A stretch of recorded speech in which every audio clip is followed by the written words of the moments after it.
स्वच्छ भारत की अलग जगाने वाले प्रधानमंत्री ने खुले में शौच से मुक्त कराने की दिशा में लोगों को जागरूक किया, जिसका परिणाम रहा कि घर घर में शौचालय का निर्माण हुआ।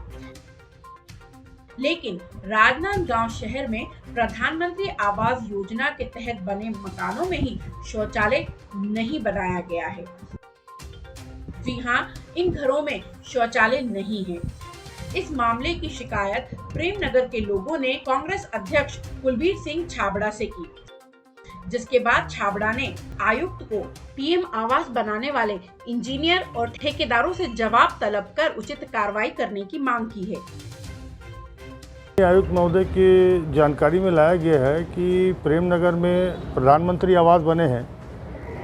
वहाँ पर 9 प्रधानमंत्री आवास में जिस ठेकेदार ने बनाया है वहाँ पे लेटरिन बाथरूम बनाए नहीं है, तो वहाँ पे जिनके आवास है वो उनको आज भी बाहर कहीं न कहीं शौच के लिए जाना पड़ता है। दिन रात महिलाएं हैं, बच्चे हैं, तो ये उचित नहीं है और जिसने भी बदमाशी की है उसके खिलाफ़ कार्रवाई होनी चाहिए। और इनके ऊपर जो बनने का जो है प्रधानमंत्री आवास में लेट बाथ बनने का है, आवास बन रहा है तो उसमें लेट बाथ भी बनेगा, तो बिना लेटरिन बाथरूम बने बिना आवास को कैसे वो बना के अपने हिसाब से बन गया और कैसे उसका बिल पास हो गया। जिसने भी लिखा पढ़ी की वहाँ पे मेजरमेंट लिया, उन्होंने कैसे उसको ओके कर दिया कि उनको लेटरिन बाथरूम बना ही नहीं था और प्रधानमंत्री आवास को उन्होंने बना के उनको हवाले कर दिया कि आप शिफ्ट हो जाइए करके, और हम इससे ज़्यादा कुछ नहीं कर सकते। तो ऐसा कहीं नियम नहीं है कि बिना लेट बाथ के प्रधानमंत्री आवास बना रहे। उस बाबत माननीय आयुक्त महोदय के संज्ञान में लाया गया है, जिसमें उन्होंने कार्रवाई हेतु तत्काल और उनके लिए लेट बाथ बनाने हेतु आश्वासन दिया है। अभी तत्काल तो उसी के संदर्भ में आज हमने आवेदन दिया था।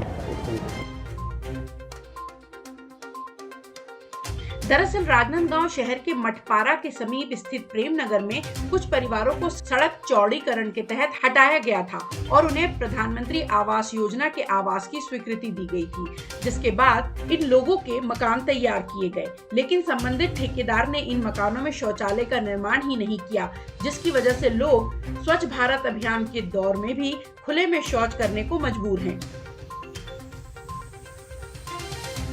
हितग्राही शोभाराम साहू का कहना है कि ठेकेदार ने 65,000 रुपए में मकान बनाकर देने की बात कही थी, लेकिन 40,000 रुपए अलग से लिए और शौचालय भी नहीं बनाया। वहीं सुमित्रा यादव ने कहा कि शौचालय बनाने के लिए ठेकेदार द्वारा 30,000 रुपए अलग से मांगे गए थे। पैसा नहीं देने पर उसने शौचालय नहीं बनाया। अब उन्हें खुले में शौच में जाना पड़ रहा है। दिए हैं ठेकेदार को, न लेटरिन बाथरूम भी नहीं है। तो ठेकेदार नहीं बोले लेटरिन बाथरूम नहीं बना था, कहाँ जाओ? तो वो बोलते कि अभी नहीं बने, हम नहीं बना सकन करके बोली कि निगम वाले बना ही, या तो फिर अलग से 30,000 पैसा दो करके। तो अभी कैसे कर दो, कहाँ जाते? अभी तो ये तरफ जाते नहीं, अभी तरफ सुविधा नहीं है, खुला जगह है, वो भी तरफ सब घर द्वार बना थे, फिर अब हम जाएंगे कहाँ? Latrine bathroom. नाम बता दो। सुमित्रा यादव। शुरू से ठेकेदार ने अपना मकान बोले खड़ा करके दूंगा, फिर उसके बाद में छपाई मुंदे के लिए हमारे से 40,000 रुपया अलग से लिया। 65,000 में बात हुआ था। हाँ, लड़का बात किया था, मैं तो नहीं किया था। और लेटरिन बाथरूम कुछ नहीं दिया, हम बाहर जा रहे हैं अभी भी। हाँ, नाम बताओ अपना। शोभाराम साहू।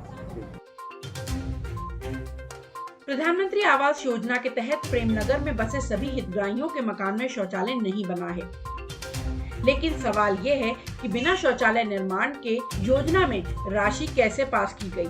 अब आवास निर्माण में अनियमितता की शिकायत के बाद नगर निगम आयुक्त आशुतोष चतुर्वेदी कह रहे हैं कि जो भी कमियां हैं उन्हें दूर करने संबंधित विभाग को निर्देश दिया गया है। पार्षद महोदय आए थे छाबड़ा साहब, वार्डवासी जो पीएमएवाई में शिफ्ट हुए हैं प्रेमनगर की तरफ, उसमें कुछ मकान में कुछ कमियां उन्होंने बताई हैं। उन कमियों को दूर करने संबंधित विभाग को निर्देशित किया गया है और उसको जल्द ही दूर कर लिया जाएगा। खुले में शौच से मुक्त करने के लिए घर घर में शौचालय बनाने लोगों को प्रेरित किया गया और 100% घरों में शौचालय का निर्माण भी हुआ। इसके बावजूद शासन की योजना से ही निर्मित मकानों में शौचालय न बनाए जाना पूरे मामले में गड़बड़ी की आशंका को उजागर करता है, जिसकी जांच की जाने की जरूरत है। टाइम 8 छत्तीसगढ़ के लिए राजनांदगांव से हफीज खान की रिपोर्ट।